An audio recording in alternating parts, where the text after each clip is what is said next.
Good morning and welcome to Sports Shorts Daily on a Wednesday morning. I'm Tommy Price and Ronnie Rance is away from the microphone and the camera today. Some would say that's a good thing, but we're still going to have Sports Shorts Daily for you. I am live and in color from Tremonti's Meat and Seafood, Jefferson Highway in Baton Rouge. Lasagna lunch special today. We'll get into all of that as well. And of course, we're presented by LeBear's Casino and Hotel Baton Rouge with the Barstool Sportsbook, where you can make all your football bets, your futures bet, lines are posted.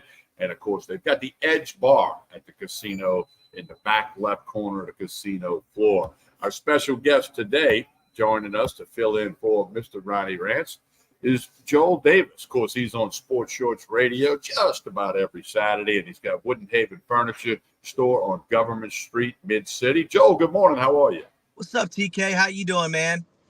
I'm doing great, man. Just, Ronnie's away from the microphone, so his show's looking a lot better today. Well, he takes up a lot of space on the camera. I don't know why I'm so far back. I mean, I feel like I'm in the game here, but I feel like I'm, in the way back of the plaza here.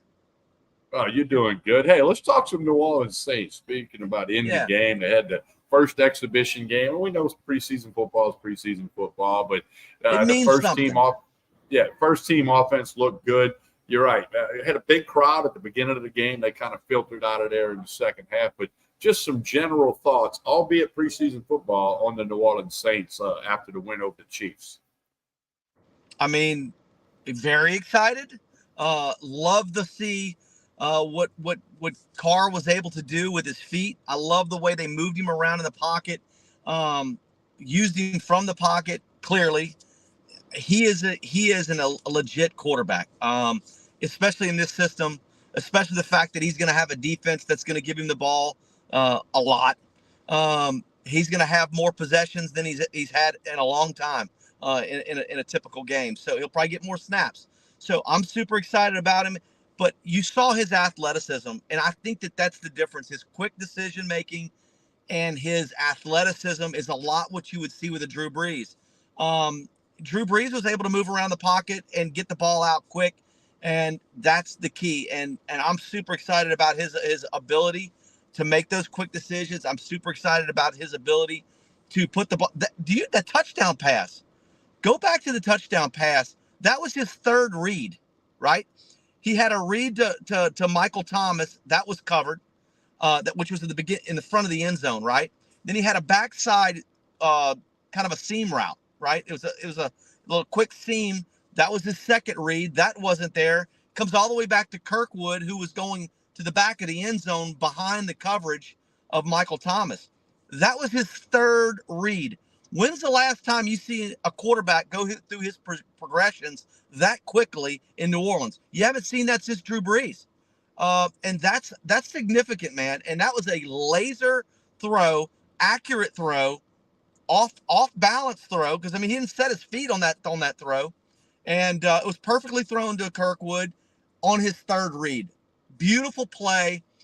That's the play that I got excited about, was the touchdown in the red zone on the third read.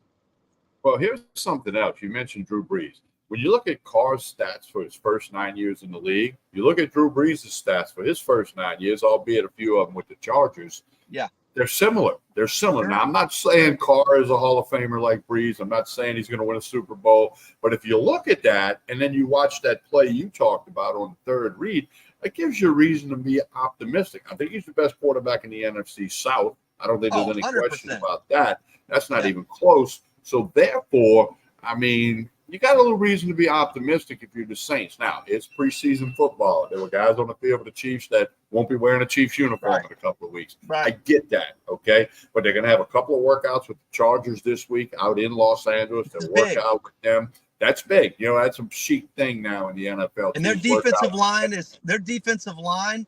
in Los Angeles is the real deal. So that offensive line is going to get a lot of tests this week. We're going to know exactly where we are with an offensive line. All these first-round draft picks and the second-round draft pick. And, we're going to know exactly what we have on the offensive line by this Sunday. And they'll play Sunday at 6 o'clock Louisiana time out on the West Coast against the Chargers. So people can check that out. A little Saints note with a little local flavor. Running back Darrell Williams, who played at John Ehret High School in New Orleans area, and then with LSU, spent 4 years with the Chiefs, a year with the Cardinals. After the injury to the other running back, they've signed him to the Saints, and there's a chance he sticks on the squad. But good to see the local flavor. New Orleans kid, like John Trey Kirkland from Lutcher, wearing the same. So I like that move. You had to make that move with Miller being injured, with Kamara losing 3 games. You had to bring in another running back. Darrell was probably the best available, in my opinion. I don't think Fournette really fits in what we want to do. But I like what he did in Kansas City. I like the way he catches the ball out of the backfield. I think it was a necessary sign. I'd rather him than Hunt. I wasn't really excited about the Hunt signing. I like the D. Williams signing. I think that he's going to, the local flavor. I hope he makes the 53 at the end of the day. I don't know if he will because of the number game. I don't know if he'll make the whole season. But injuries pile up. You never know who's going to get hurt. So the fact that they got him is good. I'd like to bring up the fact that Brazee is getting a lot of heat, right? Our first-round draft pick, the big defensive tackle. A lot of people didn't like what they saw in the preseason game. I disagree with you 1,000%. Whoever did not like what they saw with Bryan Bresee, you don't know what you're looking at. That is one of the most difficult positions to play on as for a rookie as a defensive tackle, right? I get where people are coming from with the Foskey tape. Foskey did not look great. He's very stiff, very slow, and lacks energy, right? I want energy from a defensive end. But what Bresee gave you was that energy. He did give you that physicality that you want from your defensive tackles. So if you're not happy yet about Bryan Bresee, I think that he is going to be special, dude. I saw penetration. I saw working with others, and I saw quickness. And to me, that's exciting. Yeah, it really was. So we'll keep an eye on the Saints this week and see how they get it done with the Chargers. LSU football will practice today. Brian Kelly will meet with the media at noon. They continue to get ready for Florida State. A lot of good reports coming out of camp. Time will tell on that. Joel, I know you're a big New Orleans Pelicans guy, NBA guy. They've announced an in-season tournament, which will be late, like in November, December. An in-season tournament. I read the article real quick. I'm not a big NBA guy like you or somebody like Trey Blossman, but they're just trying to get interest, I guess, before Christmas Day. Would that be what it is? I got to be honest with you. Look, I'm an NBA fan. I'm no NBA analyst. I'm no NBA historian. I just like the Pelicans. I don't know why they're doing that. I think it's very strange. I'm literally just a fan when it comes to the NBA. I can't break things down. I don't know what they're running. I'm not a basketball. I love to watch the NBA. I love to watch the Pelicans play. So I can tell you this, they got some talent and they better use it in this tournament for whatever reason they're running a tournament. I think it's for ratings. I think it's for money. If you win the tournament, what do you get? Do you get like a tournament ring? Do you get do you get a bonus? Do you get a bonus? There may be some, probably is money involved. That would be why the Players Association would agree to that. So it's not part of the 62 game schedule. No, it's part of the 82 game schedule. The 82 game schedule. The wins and losses count, and the teams that get put out in the knockout round, they're going to get assigned another game, so everybody ends up with equal amounts of games. It's kind of confusing. Crazy. It's about it's like the golf rankings or the NASCAR rankings. They're so confusing, nobody knows what the hell they mean. Yeah, that's what the in-season tournament it's ratings first year. Yeah, they're trying to get TV ratings and selling commercials. Well, typically the NBA starts Christmas Day with their big triple header, and then everybody starts looking at the records because football. So they're trying to get some interest, and I don't think it's going to work. I wouldn't be surprised if this in-season tournament thing is a one-and-done idea. But I'm gonna watch it. I guarantee you, I'm gonna watch it, and I'm gonna want my Pelicans to win this tournament, and maybe make a few extra bucks on the sides for each player, and maybe get a little ring or something for your in-season tournament. But I don't know. I'm kind of excited about it. I just don't know why they're doing it. Joel Davis. We're talking about a couple more quick topics. Joe, high school football. You're very close to many coaches. You work with fundraising with lots of programs across the entire state. Red Zone, I baby, read an right article, there. Red Zone fundraising. Hey, we're Red Zone. What is the website? RedZoneFund.com, but you don't need to go to the website. You just need to contact Joel Peter Babu.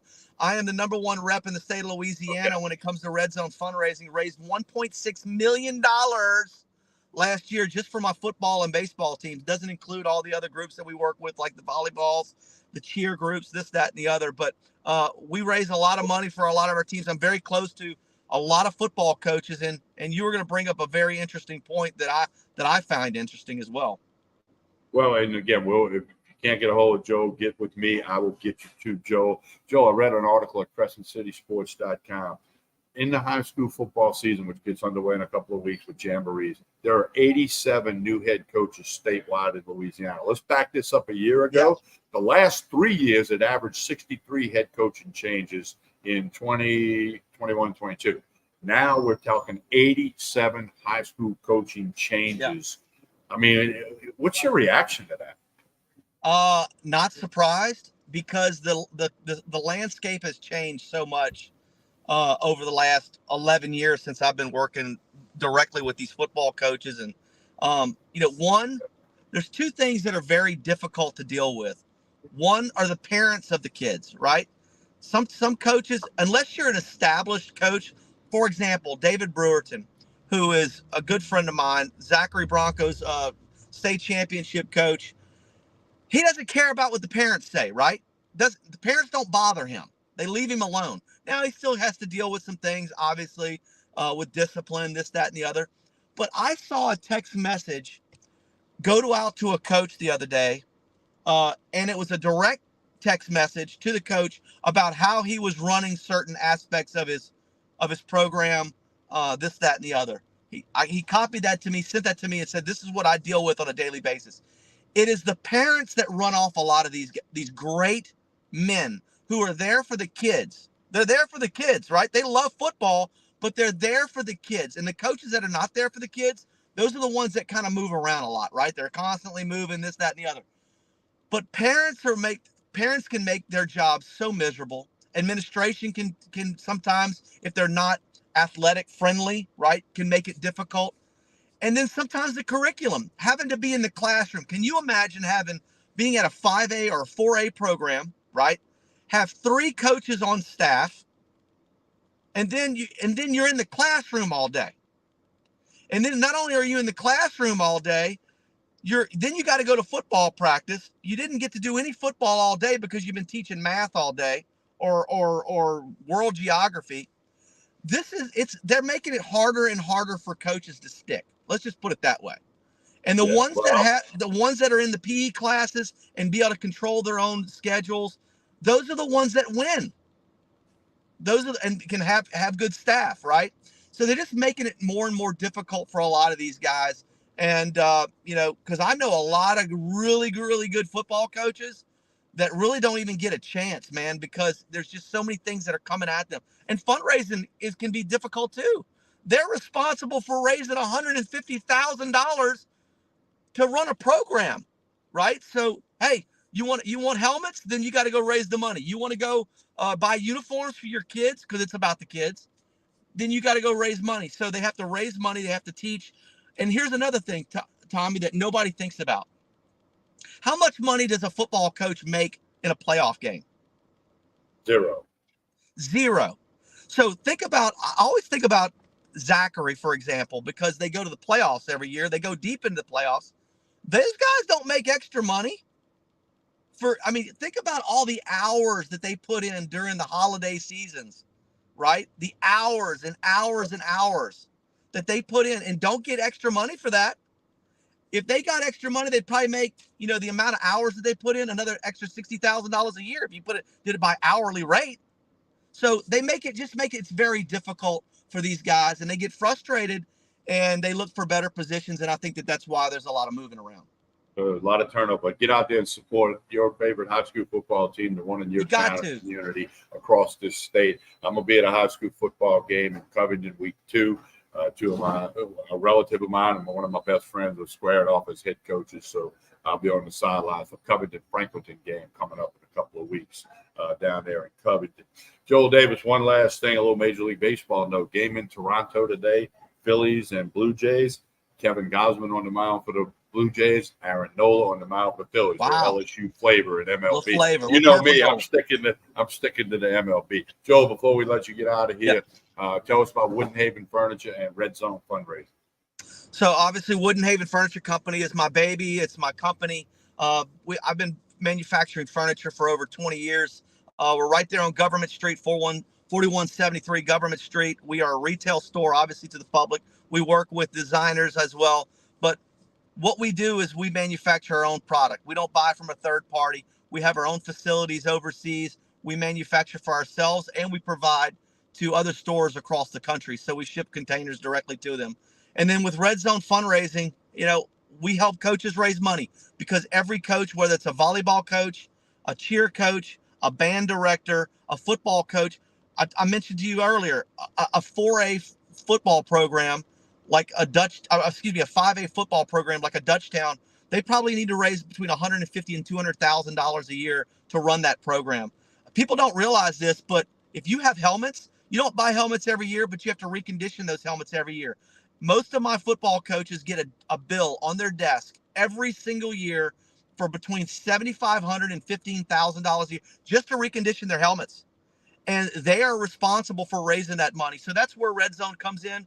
We help our football coaches find a way to make money the easiest way possible. We have software that helps them get donations. They can sell products. They can so we just make it easier for our football coaches. I love delivering checks. It's one of my favorite things to do is to walk up to a football coach and say, Coach, here's $25,000 for your football team.